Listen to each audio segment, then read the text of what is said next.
Hello everyone. Thank you for tuning into my channel, Skin Fully Booked. My name is Margaret Ojochide Aligbe. It's good to have you here. Welcome and don't forget to subscribe. On this channel, I talk about anything and everything that impacts me, things that I'm interested in. So welcome. Let's dive into on today's gist. Today I want to talk about plastic bags, anything plastic that deals that as it relates to Nigeria, as it relates to Lagos especially. So recently I saw an article in Nigerian Punch newspapers where it talks about the challenges the Lagos State Environmental Protection Agency faces in getting residents to comply, and the fact that despite the success recorded, plastic is still a menace to the environment. That plastic negatively impacts the environment is no longer news. So it's not something I even need to say. It has been proven that plastic bags, polyester, PET bottles, they are a big problem to the environment.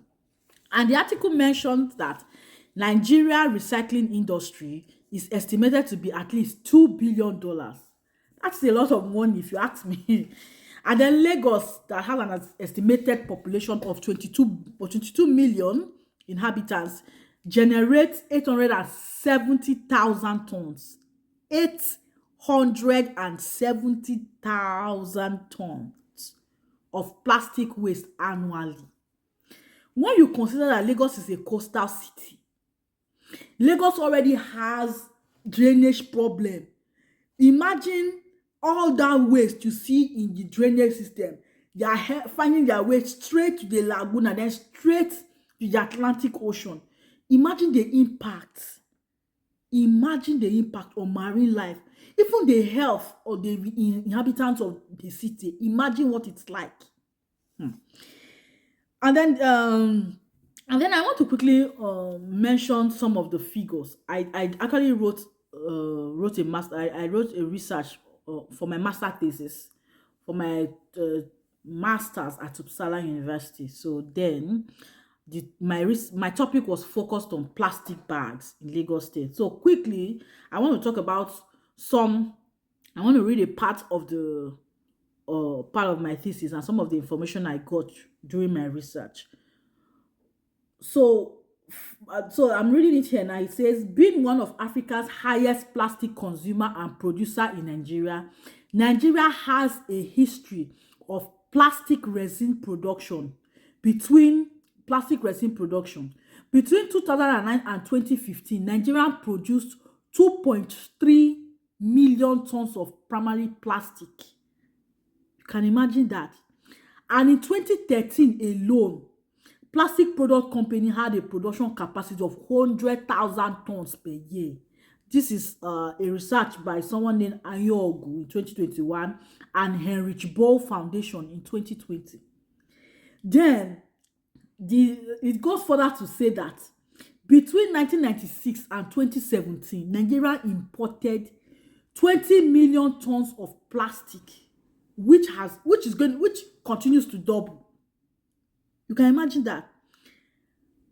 You look at that, and then when you look at the report, also goes to say the primary forms of plastic that are imported into Nigeria: polypropylene and other olefins, which is used for plastic diaper, margarine containers, yogurt boxes, syrup bottle rakes. You know all these things, biscuit wrappers, crates, drinking straw. Then you have polyvinyl chloride used for pipes, wires, cable sheeting, synthetic leather products, shower curtains, food packaging. Then you have polystyrene, disposable cup, you know those your party cups, plastic boxes, insulation, egg boxes. You can imagine, like, these primary forms now, the polypropylene, polyvinyl chloride, polystyrene, they are imported and they are now used to manufacture these items, which end up with the end consumers. So, and also I want to talk about the fact that it's easy to blame consumers. Oh, they are not complying, they are not doing this.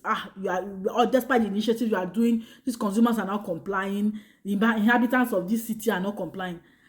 But I want to mention the fact that there is just little emphasis on focusing at the production point where the plastic is being made. Why is there not so much emphasis on the fact that people that manufacture plastic should begin to consider environmental friendly alternatives in Nigeria?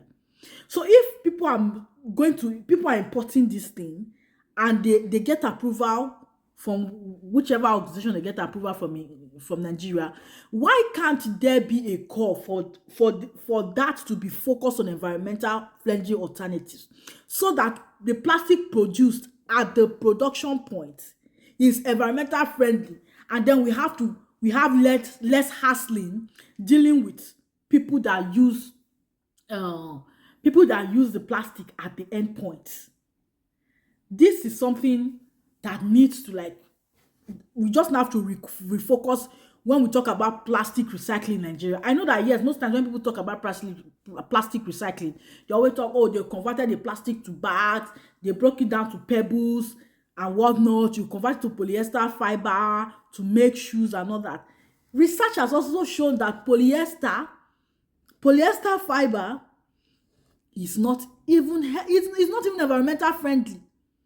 So when people say we should convert this thing to polyester fiber and use them for clothes, use them for pillow stacks, it's not pillow stockers. It's not really going to help the environment in the long run.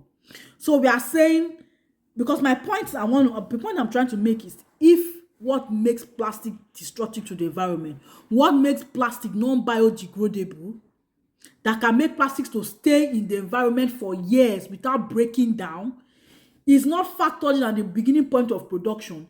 Even if you convert this plastic to clothes, to bags, to whatever product you are converting the PET bottles that it is being gathered to, being gathered at the like from the consumers, it's not going to change the fact that that thing that make it destructive to the environment is still there. And this is the thing we need to focus on when we talk about plastic recycling in Nigeria. That are the things that we need to research, so that you have a case, like you have something to, when you are dealing with manufacturers, and make it clear to them. Because it's not to say let's go and pick empty PET bottles. Even if you pick empty PET bottles, what makes it destructive, even if you convert it to something else? Because when you convert plastic to a bag, convert plastic to shoes, whatever you convert your PET bottles to, if you convert it to a bag you give me, by the time I use that bag, I'm tired.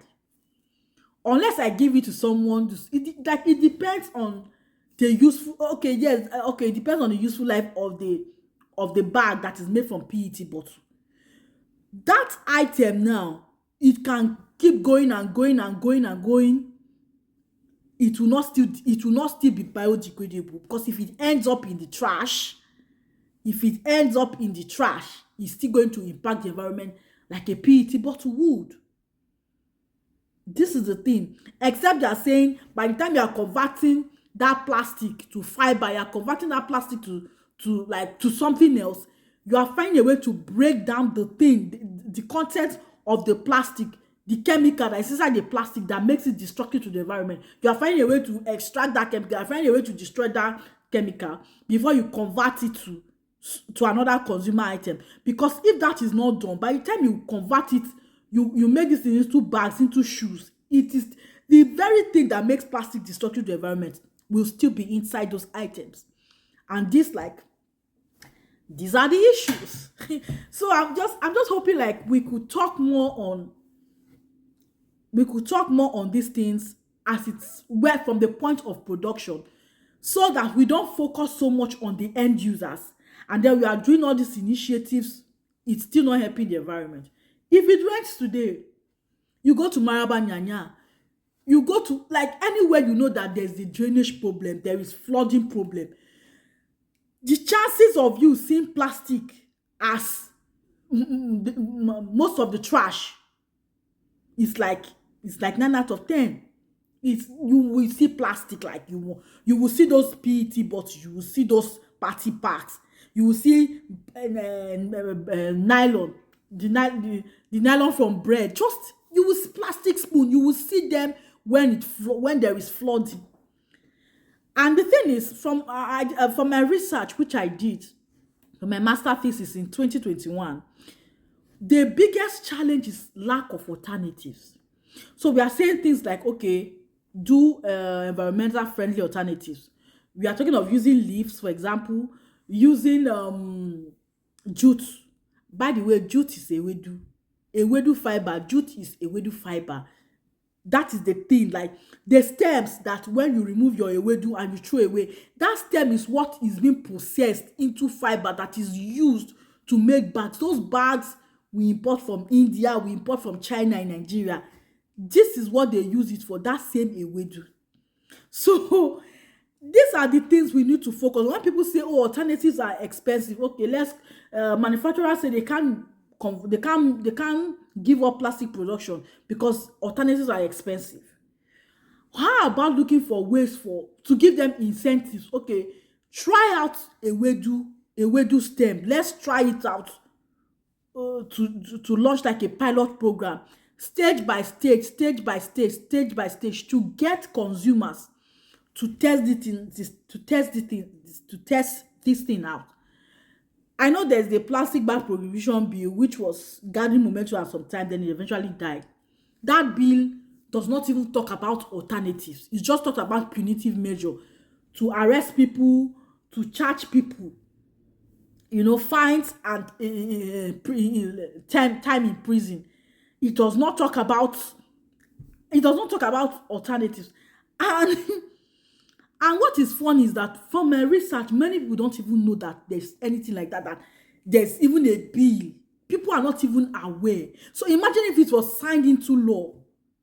Eventually, people would just find a way to just go around the law, but it doesn't help the environment. So we need to just like change the way. We need to refocus our approach to plastic waste, to managing plastic waste in the environment. For example, we talk of waste disposal.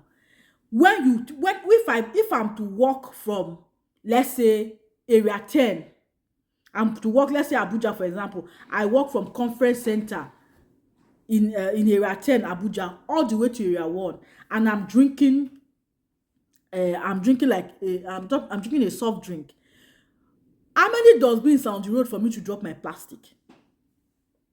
Or let's talk about, okay, I take a bus from Ikeja along to Egbeda.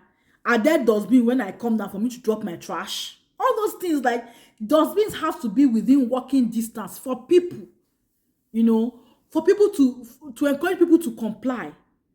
I remember when I was in Sweden, because plastic impact of plastic to the environment is factored in from the point of production. You buy a